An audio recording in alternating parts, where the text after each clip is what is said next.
Hi, ഇന്നത്തെ recipe പയറ് തോരൻ. പയറെല്ലാം ഞാൻ അരിഞ്ഞെടുത്തിട്ടുണ്ട്. 3 പച്ചമുളക്, 2 വറ്റൽമുളക്, 5 ചെറിയ ഉള്ളി അരിഞ്ഞത്, തേങ്ങാപ്പീര 1 കറക്കിയെടുത്ത മിക്സിയുടെ ജാറിൽ. ഒരു പാൻ അടുപ്പിലേക്ക് വെക്കാൻ 2 സ്പൂൺ വെളിച്ചെണ്ണ ഒഴിച്ചു കൊടുക്കാം. വെളിച്ചെണ്ണ ചൂടാകുമ്പോൾ കടുകിട്ട് കൊടുക്കാം. കടുകൊന്ന് പൊട്ടി വരുമ്പോൾ വറ്റൽമുളക് ചെറിയ തീയിൽ വേണം വറ്റൽമുളകും കറിവേപ്പിലേക്ക് ഇട്ട് കൊടുക്കാനായിട്ട്. അതിനുശേഷം ചെറിയ ഉള്ളി ഇട്ട് ഇളക്കി കൊടുക്കാം. ചെറിയ ഉള്ളി ഒന്ന് വഴന്ന് വരുമ്പോഴത്തേക്ക് അരിഞ്ഞ് വെച്ചിട്ടുള്ള പയറിട്ട് കൊടുക്കാം. പയറിട്ടതിന് ശേഷം 3 പച്ചമുളക് കീറിയത് അതും ഇട്ട് കൊടുക്കാം. ഇളക്കി കൊടുക്കാം.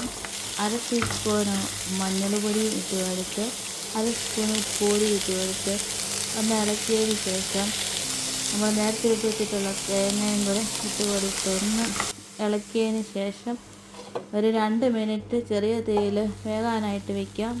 പയറെല്ലാം വെന്ത് വന്നിട്ടുണ്ട്. ഒന്ന് ഇളക്കിയതിന് ശേഷം സെർവ് ചെയ്യാം.